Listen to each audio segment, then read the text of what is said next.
Is that a sweet smell in the kitchen?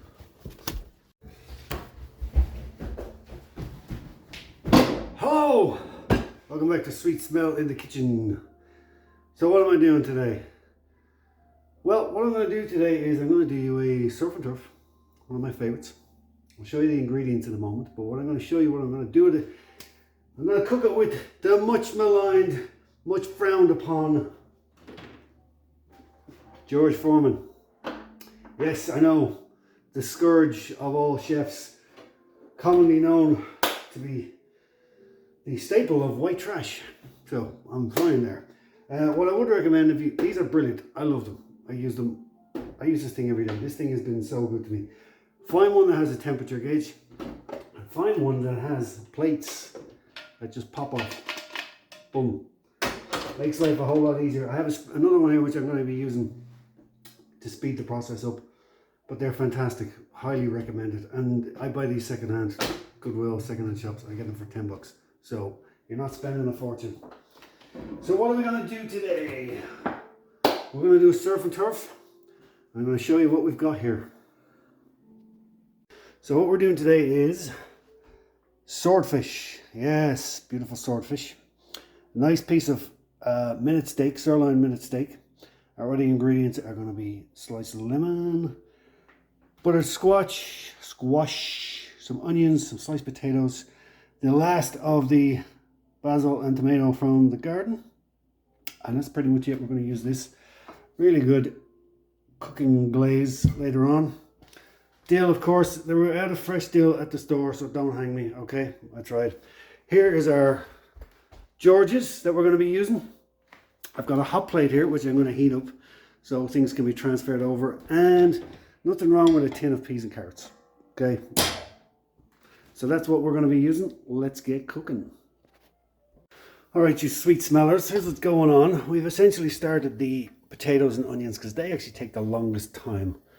So they are already more or less cooked. I'm actually going to unplug them from the heat. And that's going to keep them warm. This is the grill we're going to be using for our swordfish and steak.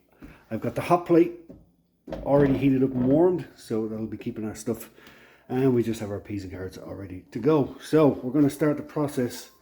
And when this happens, it does have a tendency to happen fast, Dad. Flip around there, so I think I'll get the camera set up just nicely. No head. That's always a good thing. Make sure you don't have a head. So, our grill is ready. Our vegetables are cooked. Like I said, it takes the longest time. Try not to scratch your balls on camera. So, we're going to start with the swordfish because the steak is literally a minute steak. And what we're going to do is we're going to sear that beautiful skin first, just to get that nice and crispy. You do like that. Now the swordfish is going to be cooked, so it is going to take the longest part of this process. Now when I mean cooked, I mean cooked through, which you must do. Whereas our steak, we can have a little rare. You can have it how you like it. I like it a bit rare. Anybody that knows me, I've avoided using tenderloin steak, which you normally see me do. Have you seen it? You cook anything else? I have this penchant for tenderloin, but I think given the variety of flavors, tenderloin in itself is a dish in itself, and I don't want it to take away from any of the other flavors. So we scorch our beautiful skin there on the swordfish. Actually, I had swordfish when I was in Boston there a while ago, and this is why I came up with this idea. I'd forgotten how much I love swordfish. So I made a fantastic dinner in Little Italy in Boston. Stunning food. So this is where the inspiration for this goes on. I'm going to seal the edges here. And what I like to do with my grills is I like to get a little bit of olive oil. It doesn't have to be expensive olive oil, not the drinking kind, but just a little bit of olive oil and to coat them. You can buy olive oil spray, which is fine, but I do it for both of these, and it just kind of, instead of using cheapo oil, just a little bit of olive oil. Seal this. And we will move on to the next stage.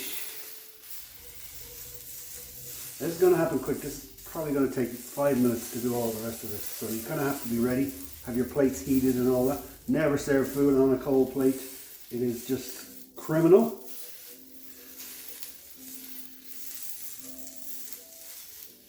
So we have sealed our lovely swordfish, particularly noting on the lovely crispy skin there. And we are going in.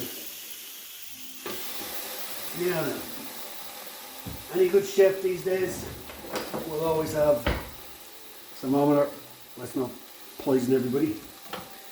I've got my hot plate here now, which I can, once I've finished here, I'm going to remove the swordfish, put it on the hot plate, get the steak on, and then get the vegetables on. I'm going to get some beautiful summer squash.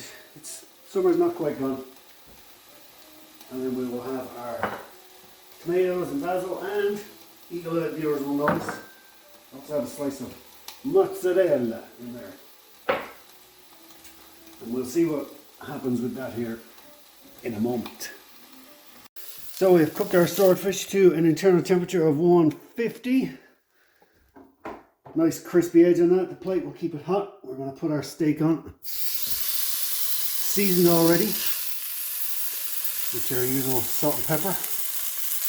Normally I have the fan on so I don't set off the fire alarm, but if the fan is kind of noisy, so it will get in the way of the audio. So I just seal the edges. We're going to close this down. This is going to take a minute and a half. We're going to prep. I'm going to prep the plate now because this is all going to be really fast. So we have our swordfish there, staying warm on this lovely hot plate. Our vegetables are ready now. We're going to do these. We're going to make potato onion sandwiches. Fantastic. Put them in there like that. Onion in the middle, and then another potato on top. And you don't really need any kind of a sauce with these because the caramelized onion gives such a beautiful flavour. It really does. You can of course sauce them if you wish, that is entirely up to you. What I do like to do of course with any potato that's been cooked is a little sprinkle of rock salt, of course. Gotta have some rock salt there. So that's caramelized onion and baked potatoes there. Now we shall decorate our swordfish here. Some lovely slices of lemon. And what I like to do is have this sauce, but we'll put it on the side because not everybody likes to have it with the swordfish. I think it's a fantastic compliment to it.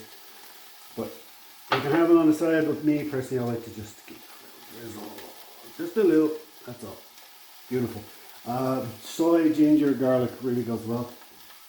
And then finally a little sprinkle of our dill. Cannot have fish without some sprinkles of dill. Hope my big head isn't getting in the way here. I'm not even looking at the camera. Da-da-da-da-da. Lovely jubbly. We shall remove our steak.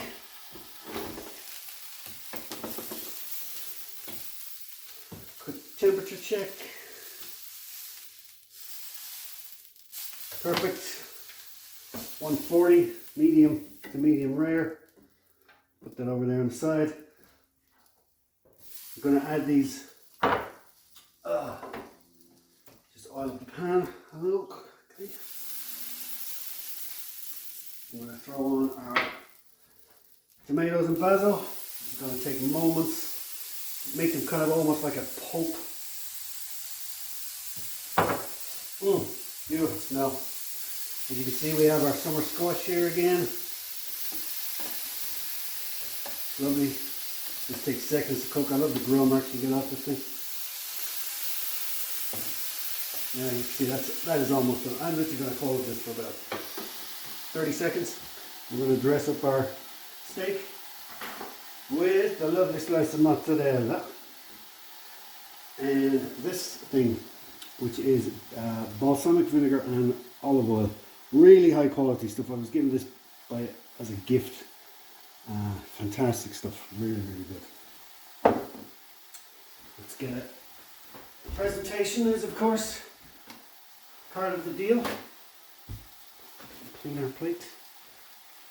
Probably should have chosen a different colour plate. This plate is quite bland. In fact, I am going to change that plate.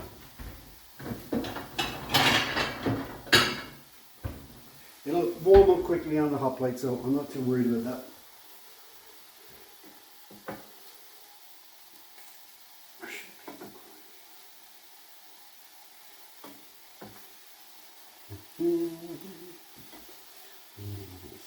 There we go. Ow, ow. A little bit hot plate. Right, so just heat that plate up again for 30 seconds. It wasn't as hot as I thought. Wonderful thing, this grill. Just put it over and then turn the gas on for 2 minutes, not even 1 minute or less, and then you get this constant hot plate. Fantastic. And that will do it. So now, as you can see, a beautiful tomato and basil. And put that grill, we don't need that anymore. I'm just going to dress this over our bit of steak there. Wish you could smell this. Fantastical. Summer squash in the middle.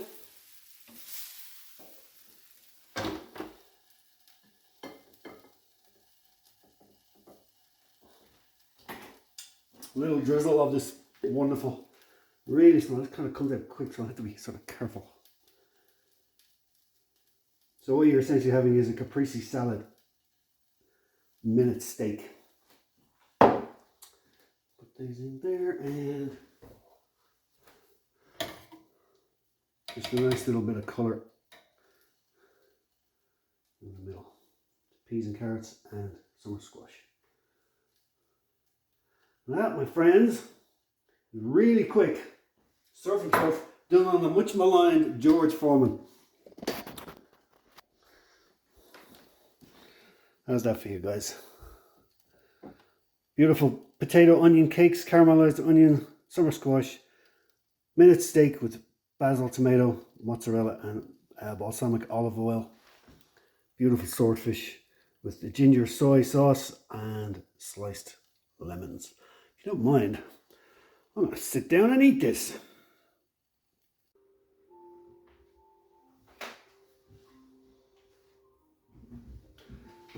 Ta-da! Here we are. Beautiful. Minute steak, tomato, basil, and mozzarella with olive oil. Beautiful swordfish, lemon. Oh, you know the dish. Let's start out with these potatoes.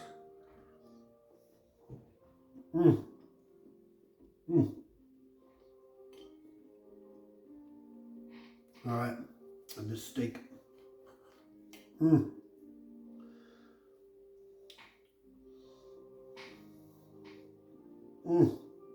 Oh, it's so good. Freshness of vegetables from the garden. Get them from the garden while you can.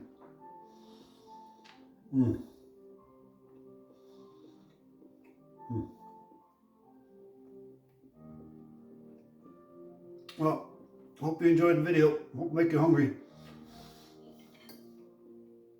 I'm a swordfish and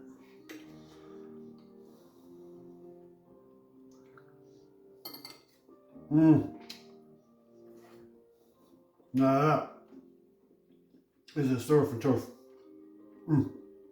Alright guys, catch you next time. Mwah. I gotta eat this.